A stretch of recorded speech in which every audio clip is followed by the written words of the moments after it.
Unveiling the double life. My fiancé's sister was his secret wife. Objection overruled. The judge's gavel echoed through the courtroom. Another victory.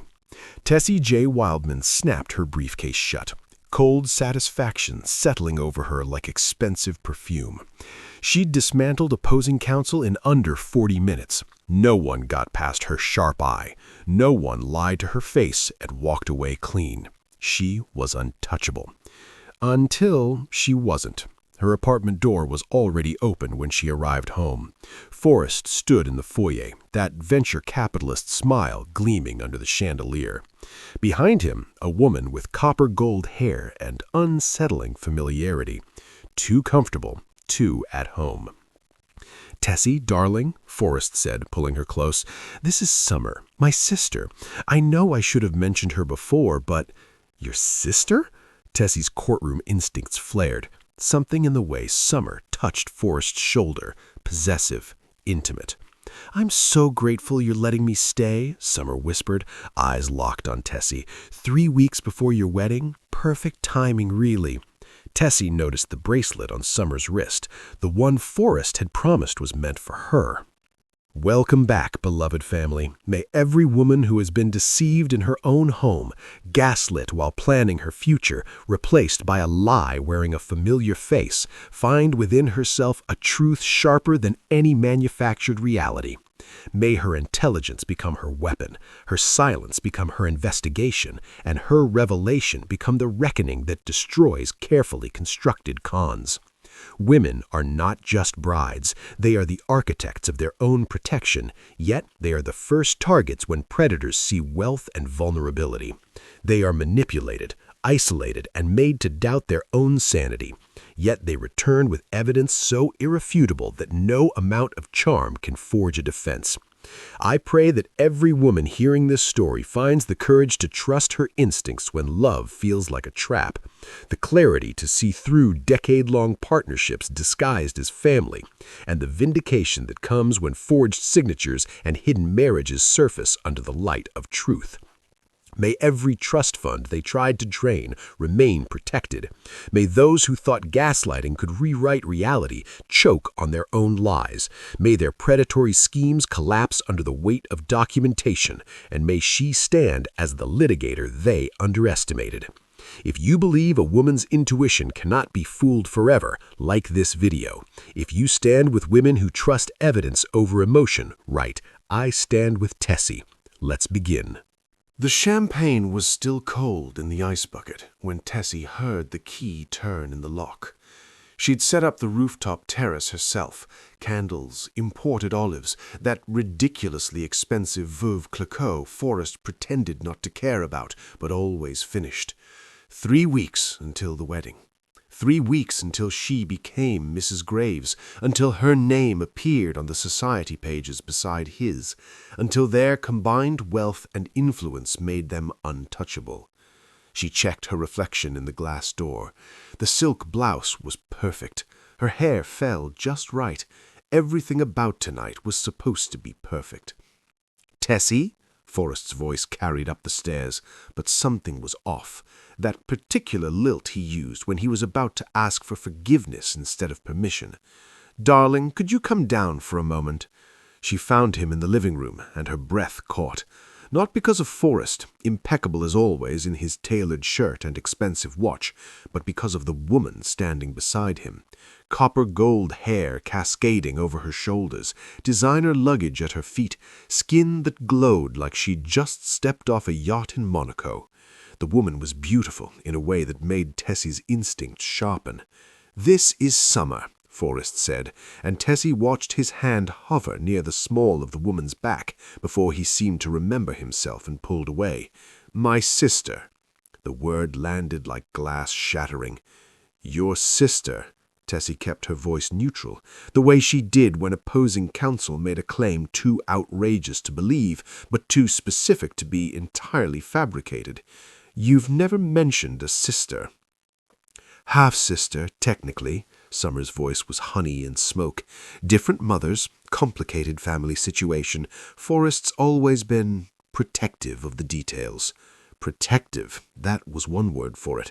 Tessie had spent 18 months with Forrest Graves. She'd met his father twice, both times disasters involving too much scotch and passive-aggressive comments about new money. She'd heard stories about boarding school, about trust funds, about the summer house in the Hamptons that burned down under suspicious circumstances. Never once had he mentioned siblings.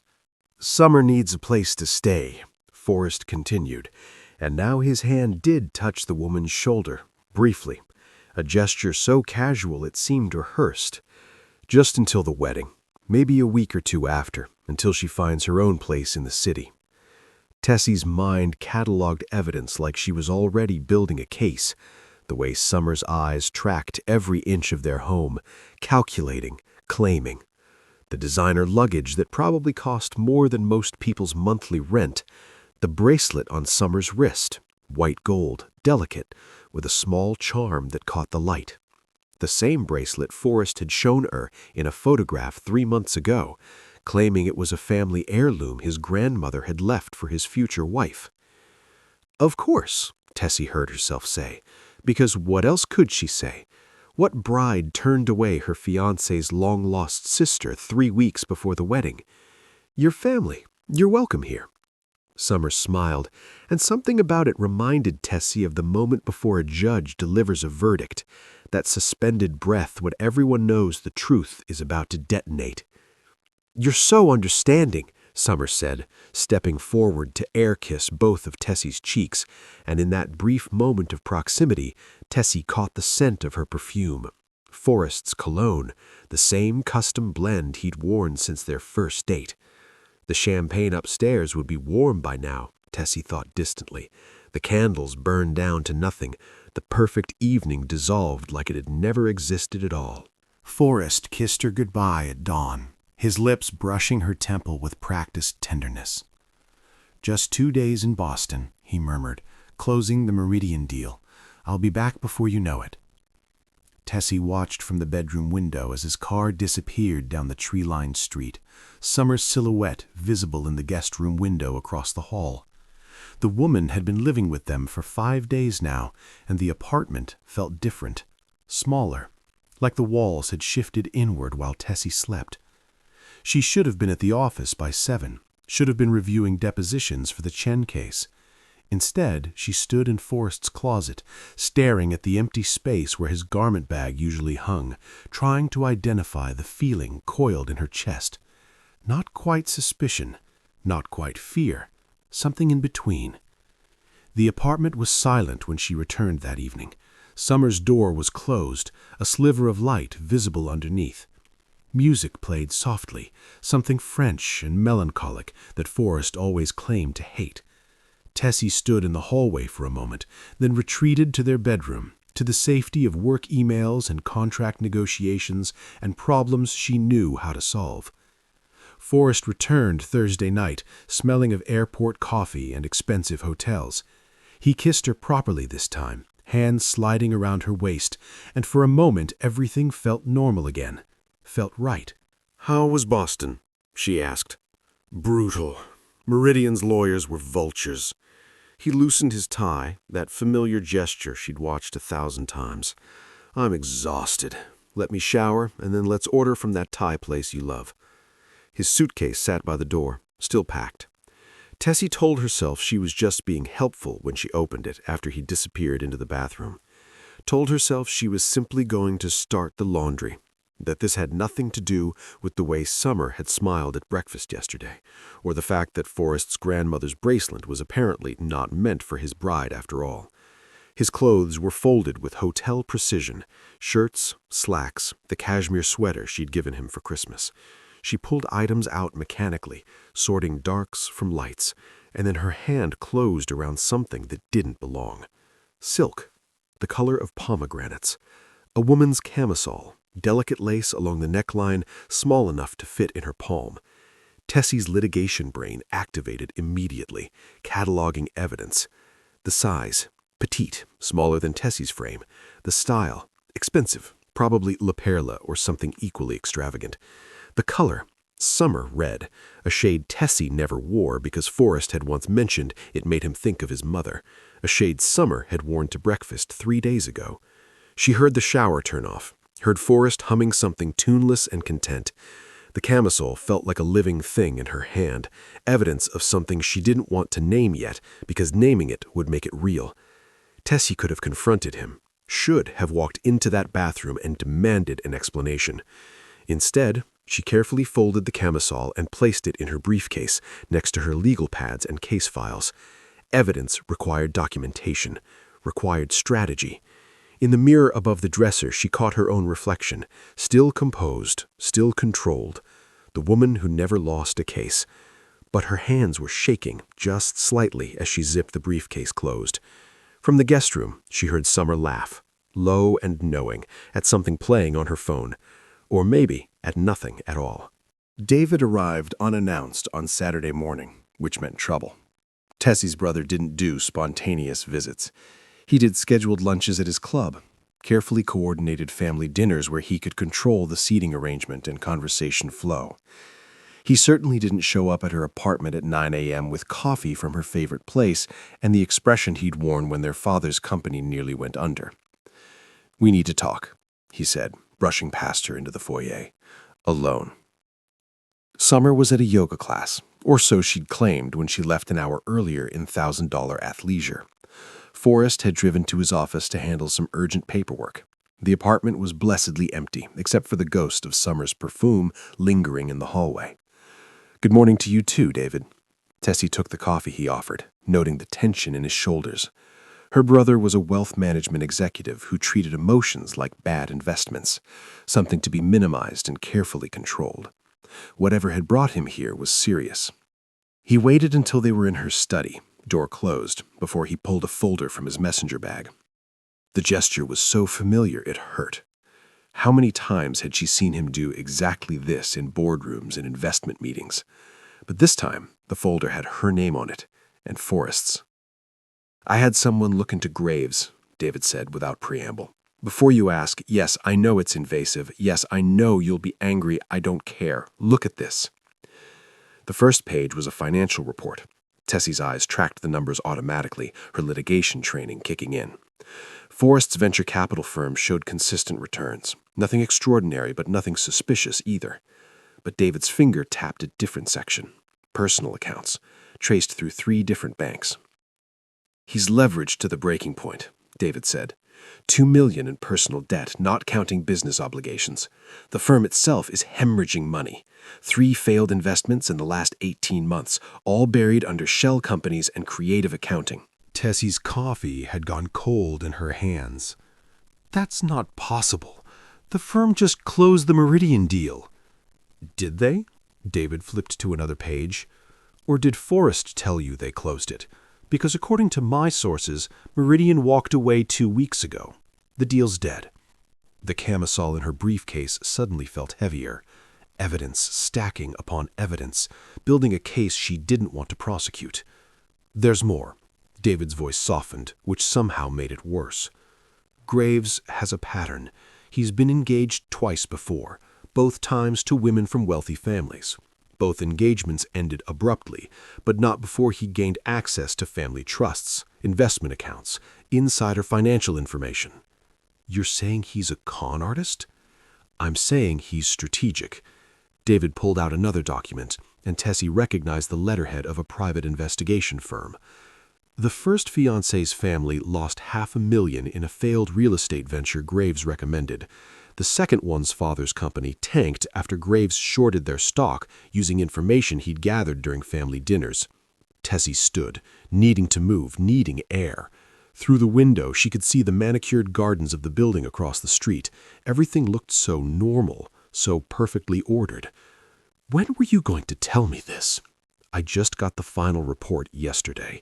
David stood too, his hand on her shoulder. "Tess, there's one more thing.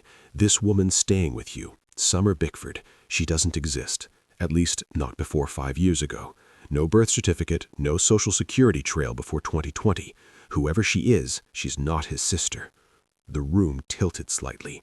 Tessie gripped the edge of her desk, her knuckles white. "She's wearing grandmother's bracelet," she heard herself say. "The one meant for me." David's expression darkened. then she's not just a friend, she's part of whatever he's running. The photograph fell out of a book Tessie hadn't meant to open.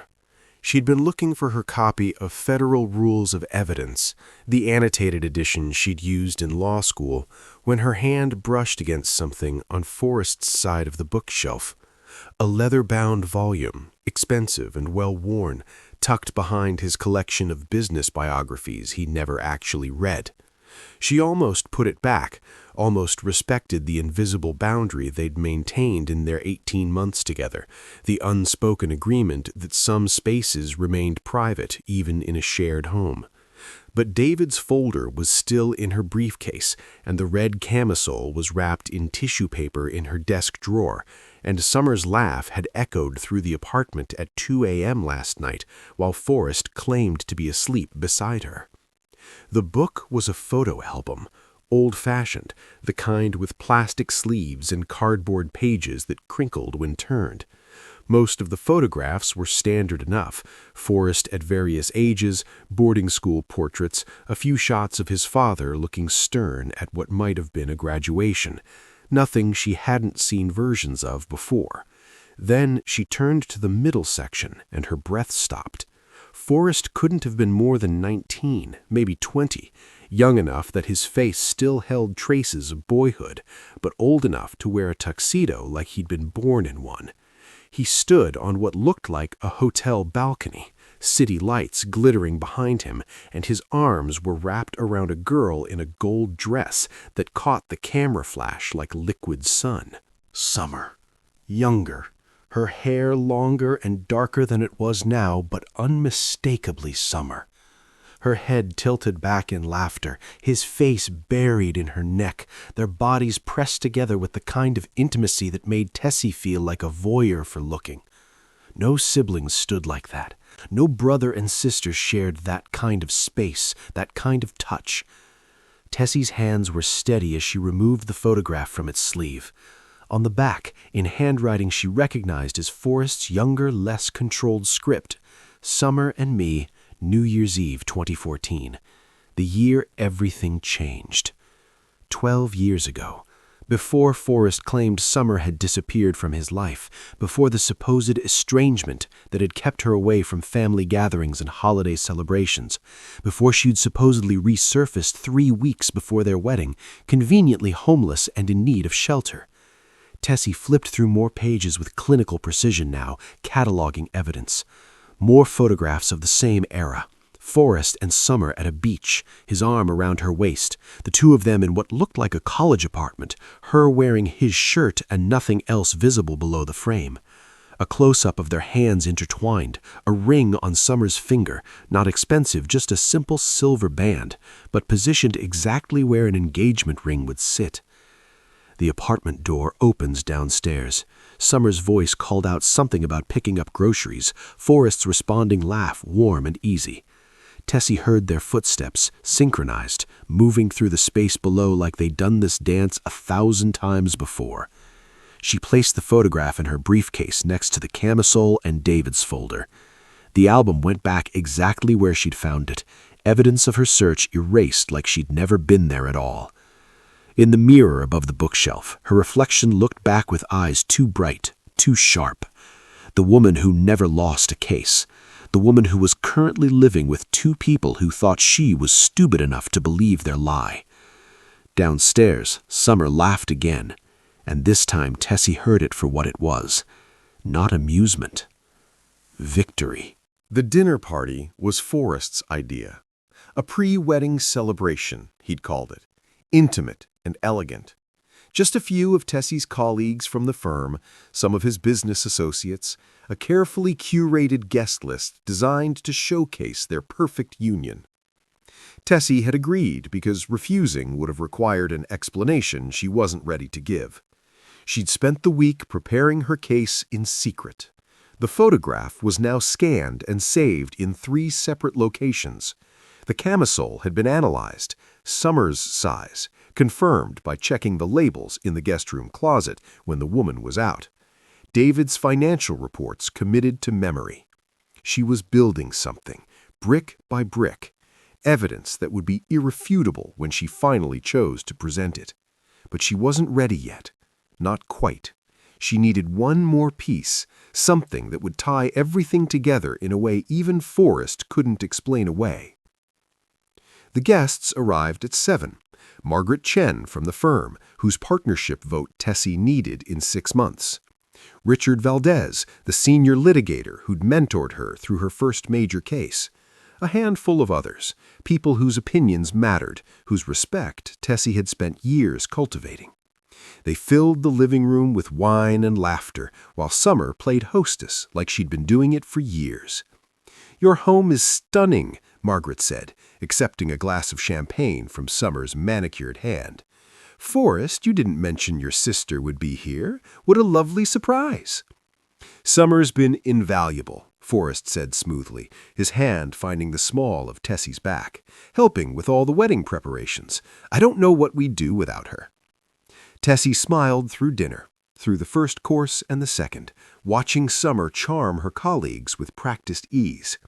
The woman knew exactly which questions to ask, which stories to laugh at, how to make each person feel like the most important one in the room. It was a masterclass in manipulation, and Tessie would have admired it if she weren't the target. It wasn't until dessert that everything shifted. "Tessie, darling," Summer said, her voice carrying across the table with perfect clarity. "You forgot to take your medication today. I saw the bottle on the counter this morning." The conversation paused, just slightly, just enough for Tessie to feel every eye in the room turn toward her. "Medication?" she said carefully. Summer's face arranged itself into concern, so authentic it would have fooled anyone who hadn't spent the last week watching her lie.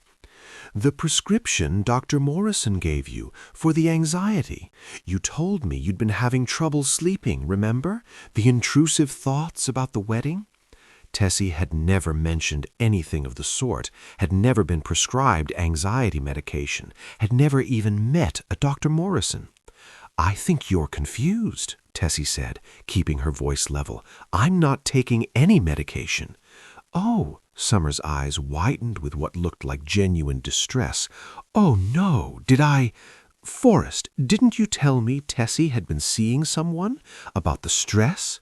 Forrest's hand tightened on Tessie's shoulder, a gesture that could have been supportive or warning.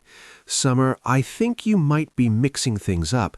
Tessie's been under a lot of pressure with the Chen case, but—" "No, I'm certain." Summer turned to Margaret, her expression earnest and worried.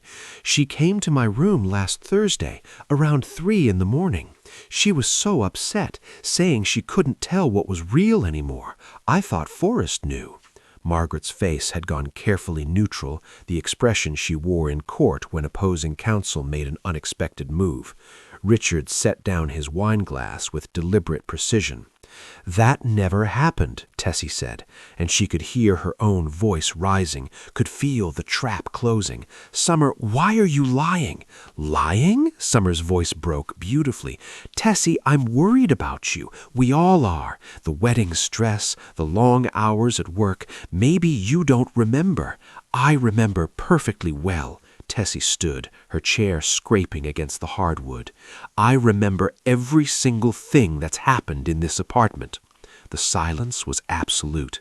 Forrest stood too, his face arranged in perfect concern, perfect confusion, the same expression he probably wore when closing deals and selling lies to investors. "Maybe we should talk about this privately," he said gently, as if Tessie were a spooked animal that needed calming. And there it was, the gaslight, perfectly executed. In front of everyone who mattered, she'd been painted as unstable, paranoid, unable to distinguish reality from delusion. Summer, the concerned sister, Forrest, the patient fiancé, and Tessie, the unhinged bride, spiraling toward a breakdown. Margaret was already gathering her purse, murmuring something about an early morning meeting. Tessie watched her carefully constructed reputation crack like fine china, and through it all, Summer smiled. The office was dark, except for the glow of Tessie's monitor. 3 a.m. on a Tuesday, the firm silent around her like a mausoleum. She'd left the apartment, claiming an emergency with the Chen deposition, and Forrest had barely looked up from his phone. Summer had smiled from the couch, that knowing curve of her lips that said she understood exactly what Tessie was doing and didn't care. Let her smile. Tessie had access to resources they couldn't imagine. She started with the basics. LexisNexis, Westlaw, the standard legal databases she used to background check witnesses and opposing parties.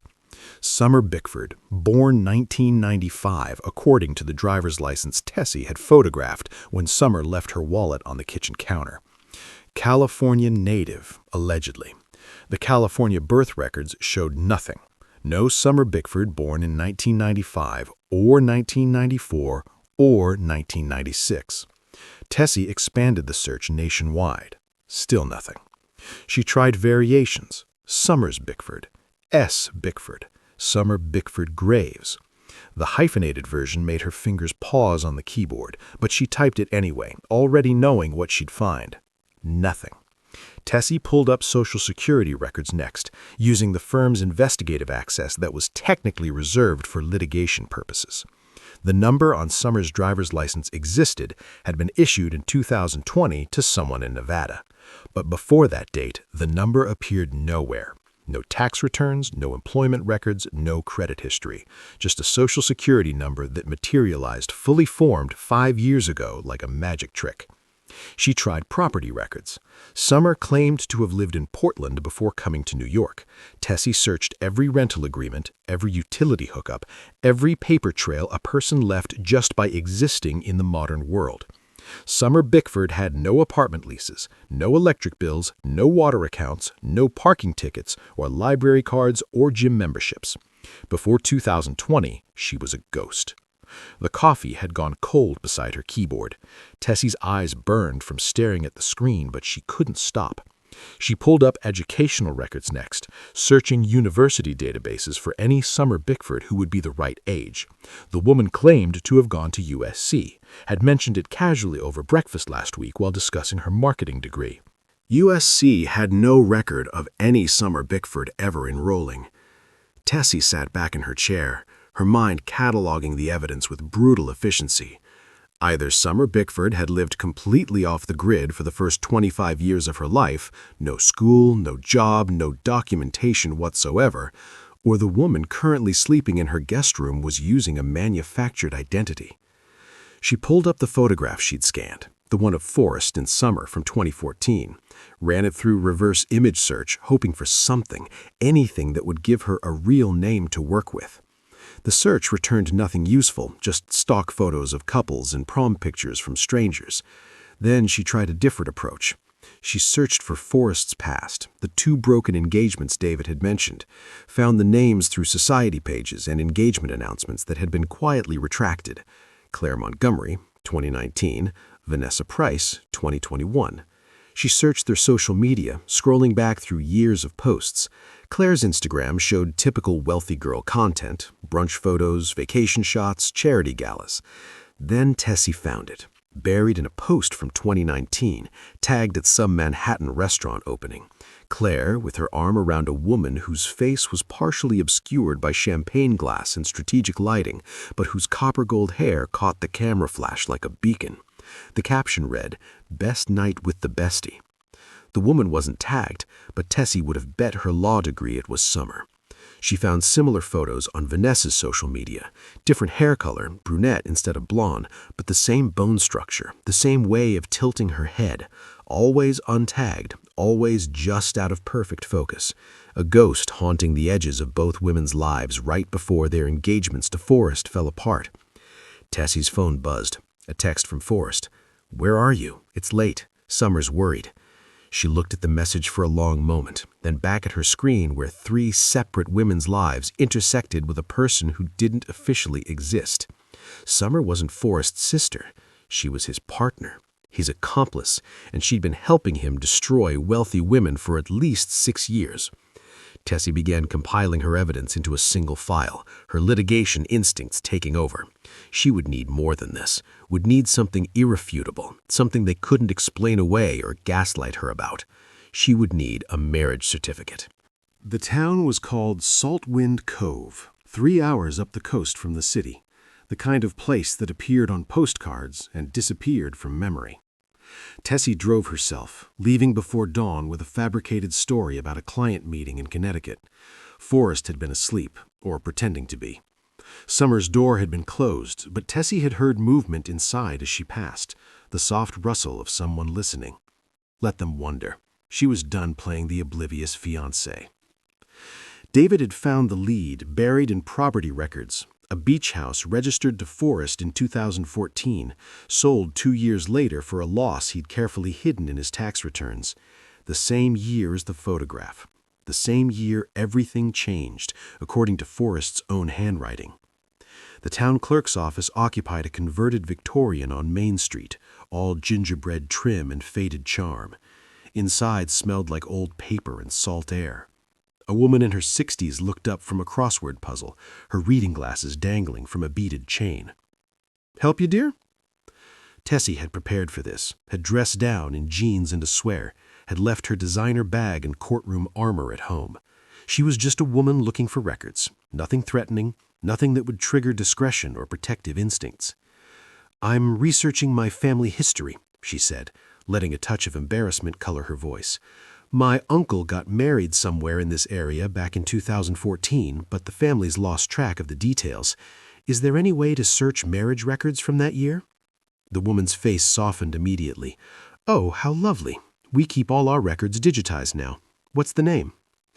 "Graves. Forrest Graves." Tessie spelled it carefully, her heart a steady drumbeat in her ears. "June or July 2014, I think. He was pretty young, early 20s. The clerk's fingers moved across her keyboard with practiced ease. "Let me see what we have. Graves, you said, with an E?" "Yes." The office was too quiet. Tessie could hear the clock on the wall, the distant sound of waves from the harbor, her own pulse in her ears. This was it. Either she'd find nothing and have to accept she was paranoid, unstable, exactly what they'd made her colleagues believe, or she'd find proof.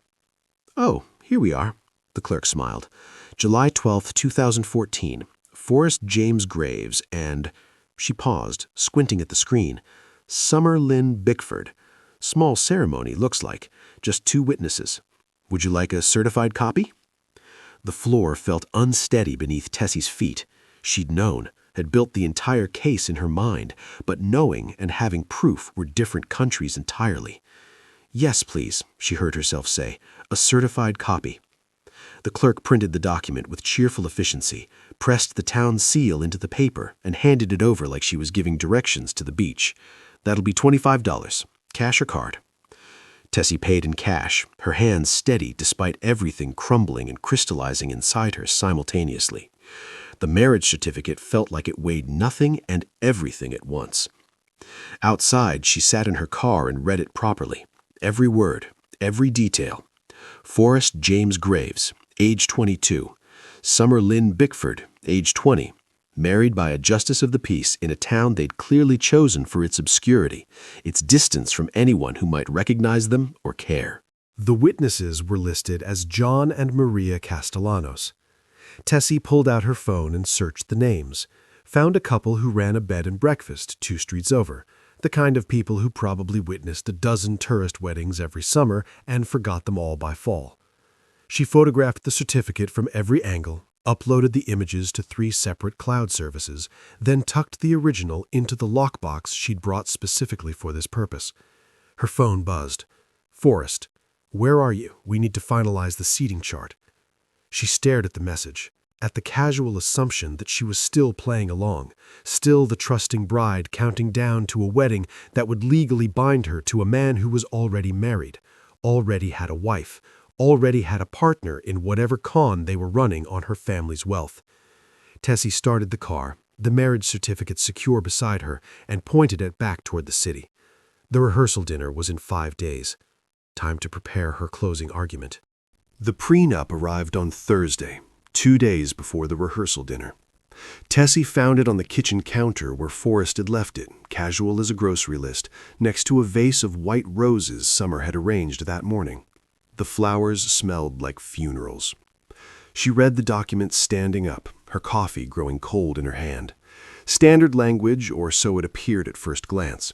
Division of assets in case of divorce, separate property provisions, the usual protections wealthy people built around their unions. Her family's lawyers had reviewed an earlier draft weeks ago, had pronounced it acceptable if unromantic. But this wasn't the version they'd approved. Tessie's eyes caught on Clause 7, buried in the middle of page 4, where most people stopped reading carefully. In the event of marriage, both parties would serve as co-trustees of any family trusts, with full authorization to make investment decisions and asset transfers on behalf of the trust beneficiaries. She read it again, then a third time, her litigation brain stripping away the legal jargon to expose the mechanism underneath. If she signed this, Forrest would have access to the Wildman Family Trust, the trust her grandfather had established in 1962, now worth $47 million. The trust that funded her mother's care facility, her brother's children's education, the charitable foundation her father had built before his death. The trust that was supposed to be untouchable, protected by layers of legal safeguards and fiduciary duty. This clause would give Forrest the keys to all of it. She pulled out her laptop and cross-referenced the language with the original draft. Someone had changed it, recently. The metadata showed the document had been modified 3 days ago by a user identified only as SLB, Summer Lynn Bickford. Tessie's hands were shaking now, but not from fear, from rage, from the crystalline clarity of finally seeing the entire con laid out like evidence on an examination table. She pulled up David's financial reports again, the ones showing Forrest's debts. $2 million personal, but that wasn't the whole picture. She dug deeper, using her firm's resources to pierce through the shell companies David had identified, found more debt, so much more. $7 million in bad investments, another $3 million in margin calls. Forrest's venture capital firm wasn't just hemorrhaging money, it was already dead, a corpse propped up by creative accounting and desperate loans from sources that definitely charged interest. He needed access to real money, fast, before his creditors started making moves that would expose him publicly, destroy his reputation, maybe even trigger criminal investigations for fraud. The Wildman Trust was the perfect target, large enough to solve his problems, legally complex enough that he could siphon funds gradually, disguise transfers as legitimate investments. And once he had trustee access, once Tessie was legally bound to him as his wife, she'd be implicated in everything. Her reputation as a litigator, her position at the firm, her family's name, all of it would be leveraged to keep her quiet while he drained every dollar. And if she objected, if she tried to stop him, Summer would be there, the concerned sister, ready to testify about Tessie's instability, about medication that didn't exist and midnight breakdowns that never happened. They had already laid that groundwork at the dinner party, already planted doubt in the minds of her colleagues. Tessie thought about Claire Montgomery and Vanessa Price, the 2 previous fiancés whose families had lost money in Forrest's schemes. Had they signed prenups like this? Had they realized too late what they'd agreed to? Or had they been gaslit into silence, convinced their own perceptions were wrong, their suspicions just wedding jitters and paranoid delusions? The apartment door opened. Summer's voice called out something about picking up the final flower arrangements. Forrest responded from his study, his tone warm and easy, the voice of a man who believed he'd already won. Tessie looked down at the prenup, at the forged signature line waiting for her name. She thought about the marriage certificate locked in her office safe, about the paper trail of a woman who didn't exist, about 12 years of photographs that told a story no siblings would ever share. She pulled out her phone and texted David, "I know what they want. Call me." Then she picked up a pen and very carefully, very deliberately signed the prenup with her neat, controlled signature. Let them think she was still playing along. Let them think they'd won. The trap was set, but not the one they'd planned. The rehearsal dinner was held at the Augustin, a restaurant so exclusive it didn't have a sign. Crystal chandeliers, marble floors, the kind of place where wealth whispered instead of shouted. Tessie's mother had insisted on the venue, had wanted everything perfect for her only daughter's wedding celebration. She sat at the head table now in pale blue silk, smiling at Summer with the warmth she reserved for family. Tessie watched them all from her seat beside Forrest. Her mother, David and his wife, scattered aunts and uncles representing the Wildman dynasty. On Forrest's side, a handful of business associates and his father, already working on his third scotch. Summer sat across from them, radiant in ivory, a choice that now seemed deliberately bridal, deliberately provocative. The dinner progressed through its careful choreography. Appetizers, entrees, the subtle dance of waiters in black tie. Forrest's hand found Tessie's under the table, his thumb tracing circles on her palm. The gesture had once made her feel cherished. Now it felt like ownership. David caught her eye from down the table. He nodded once, barely perceptible. Everything was ready. The moment came during dessert, when Forrest's father stood to give a toast. He rambled through scotch-soaked sentiments about legacy and family, about how proud he was that his son had found such an accomplished bride. Tessie smiled through it, her face arranged in perfect bridal joy while her heart beat a steady, cold rhythm. When he finished, she stood. The room quieted expectantly, waiting for her response toast. Even Summer looked at her with that knowing smile, certain of her victory, certain Tessie would play her role to the end. "I'd like to say a few words as well," Tessie said, her voice carrying the same authority she used in closing arguments. "About truth and family and what it means to really know someone." Forrest's hand tightened on his champagne glass, just slightly, just enough. "When Forrest first introduced me to Summer 3 weeks ago, he told me she was his sister, his estranged half-sister who needed a place to stay." Tessie pulled a folder from beneath her chair, the same leather folder she'd used to win the Morrison case, to dismantle 3 hostile witnesses and secure a $7 million settlement. "I believed him, because I loved him, because I'm supposed to trust the man I'm about to marry." "Tessie," Forrest started to stand, but David was already moving, positioning himself behind Forrest's chair. Not threatening, just present. "But something felt wrong," Tessie continued. "Little things at first. The way Summer wore jewelry Forrest had promised to me. The way she knew his coffee order, his schedule, every intimate detail of his life. The way they touched each other when they thought I wasn't looking." She opened the folder, pulled out the first photograph, the New Year's Eve picture from 2014, Forrest and Summer wrapped around each other like lovers, like people who shared everything. She placed it on the table where everyone could see. "This is from 12 years ago, before Summer supposedly disappeared from Forrest's life, before their alleged estrangement." Another photograph. "This is from a beach house in Saltwind Cove, a property Forrest owned, where he and Summer spent the summer of 2014. Summer's smile had frozen. Forrest had gone very still, the way prey animals do when they realize the predator has them surrounded. "And this," Tessie pulled out the marriage certificate, the town seal gleaming under the chandeliers, "is their marriage license, July 12, 2014, Forrest James Graves and Summer Lynn Bickford, legally married, still married, which makes our wedding tomorrow not just a lie, but bigamy." The silence was absolute. Her mother's face had gone white. David's wife had her hand pressed to her mouth.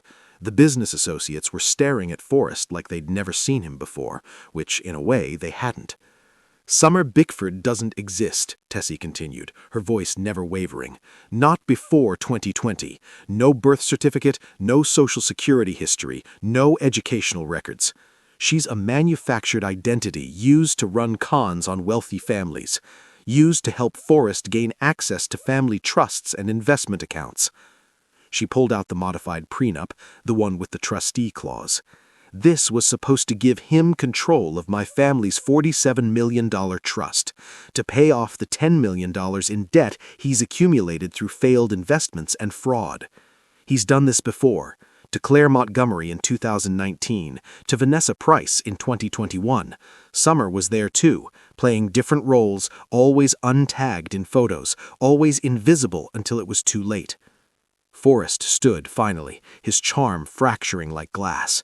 "This is insane. Tessie, you're not well. Everyone here knows you've been under tremendous stress." "The medication I'm supposedly taking?" Tessie's smile was sharp as surgical steel. "Dr. Morrison, who doesn't exist? The midnight breakdown Summer invented? That was set up. Gaslighting to discredit me before I could expose you." She turned to her mother, to David, to everyone who mattered. "I never signed the marriage license, the one at City Hall that makes a wedding legal. I signed the ceremonial document, but the real one, the one that would have given him access to everything, I never touched. My signature was forged. Which means even if the ceremony happens tomorrow, there's no legal marriage, just fraud, just evidence." Summer stood slowly, and her face had transformed. Gone was the sweet sister act. What remained was cold calculation, pure predatory intelligence. "You think you're clever," Summer said softly, "but you have no idea what you've just—" "I recorded everything." Tessie pulled out her phone. "Every conversation in my apartment for the last 2 weeks, including the one you two had at 2 a.m. last Tuesday, planning how to transfer the trust funds to your offshore accounts. It's all admissible. I made sure of it." Police officers were walking through the restaurant door, David's arrangement perfectly timed. Tessie had given them everything yesterday, the marriage certificate, the financial records, the evidence of previous cons. Enough for warrants, enough for arrests. She watched Forrest's face crumble, watched Summer's mask finally slip entirely, and felt nothing but cold, clean satisfaction. "The wedding's off," Tessie said. "The case is closed." The police took them out through the kitchen. Professional courtesy, David had arranged it, sparing the family the spectacle of handcuffs paraded through the Augustins' dining room. But Tessie watched anyway, standing by the service entrance where she could see everything with perfect clarity. Forrest looked back once, not at her, but at Summer, and the expression on his face was so raw it almost resembled genuine emotion. Fear, maybe, or the closest thing to love a man like him could manage. Summer kept her eyes forward, her spine straight, chin lifted like she was walking into a board meeting instead of a police car. Even in defeat, she refused to break.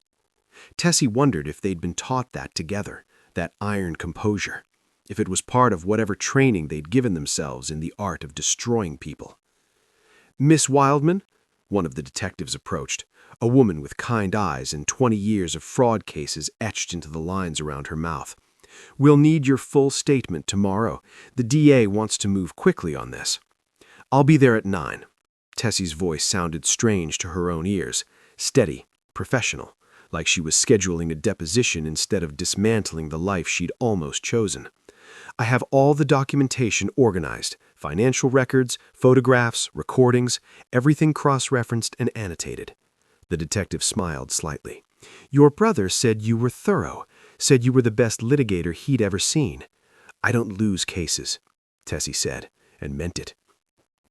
When she returned to the dining room, the guests were in various states of shock and departure. Business associates fleeing before the scandal could touch them. Distant relatives whispering behind champagne glasses they no longer had any reason to raise. The waitstaff moved through the chaos with practiced discretion, clearing plates from a celebration that would never be completed. Her mother sat exactly where Tessie had left her, pale blue silk and pearls, and an expression of such profound bewilderment it made Tessie's chest ache. She'd been protected all her life, by money, by status, by people like Tessie who handled the ugly truths so she wouldn't have to. This kind of deception, this kind of calculating cruelty existed outside her understanding of how the world worked. "Mom," Tessie sat beside her, took her hand. The skin felt papery and cold. "I'm sorry you had to see that." "You knew?" Her mother's voice was barely a whisper. "For how long?" 2 weeks, maybe 3 if I'm honest about when I first suspected. "And you didn't tell me?" "I needed proof. I needed it to be irrefutable." Tessie squeezed her mother's hand gently. "If I'd told you my suspicions without evidence, he would have convinced you I was the unstable one. They're very good at that." Her mother looked at her then, really looked, and something shifted behind her eyes. Recognition, maybe. The understanding that her daughter had been fighting a war alone while pretending everything was fine, while planning a wedding and smiling through rehearsal dinners and building a case that would stand up in court. "You've always been so strong," her mother said, "even when you were small. Your father used to say you'd either be a judge or start a revolution." "I just wanted the truth." David appeared with his wife, both of them looking shell-shocked but grimly satisfied.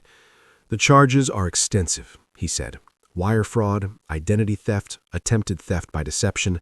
The DA thinks they can connect them to at least 4 other cases across 3 states. You didn't just save yourself, Tess. You ended their operation." Tessie nodded, feeling nothing but a vast, echoing emptiness where her future used to be. No wedding tomorrow, no honeymoon in Santorini, no partner to build a life with, to grow old beside. Just the cold satisfaction of being right, of winning her case, of protecting her family from predators who wore love like a costume. "I should have seen it sooner," she said quietly. "You saw it in time." David's hand settled on her shoulder. "That's what matters." The restaurant was nearly empty now. Someone had blown out the candles on the centerpieces, and the chandeliers seemed too bright without the romantic dimming that had softened everything earlier. Tessie looked at the head table where she was supposed to sit tomorrow as a bride, where toasts would have been made and dances shared and a future begun. She thought about the red camisole she'd found in Forrest's suitcase, the photographs of a love that predated her by a decade, the marriage certificate that proved she'd never really known the man who'd asked her to be his wife, the woman who'd smiled across the breakfast table while planning Tessie's destruction. Her phone buzzed, a message from Margaret Chen. "Just heard. If you need anything, I'm here." Also, that was the most impressive cross-examination I've ever witnessed outside a courtroom. "The partnership vote is next month. Consider this my endorsement." Tessie read it twice, then put her phone away. Tomorrow, she would go to the police station and give her statement. Next week, she would return to the office and bury herself in cases she could actually win. Next month, she would make partner, would build the career she'd always planned, would prove that being fooled once didn't make her weak or stupid or anything less than what she'd always been. But tonight, in the ruins of her almost wedding, surrounded by her family and the evidence of her own near destruction, Tessie J. Wildman allowed herself exactly 1 moment of grief for the life she'd imagined, for the man who'd never actually existed, for the version of herself who'd believed love could be trusted without evidence. Then she stood, smoothed her dress, and walked out of the Augustine with her head high and her heart carefully locked behind the same walls that had always protected her. Case closed. Verdict final. She'd never lose again.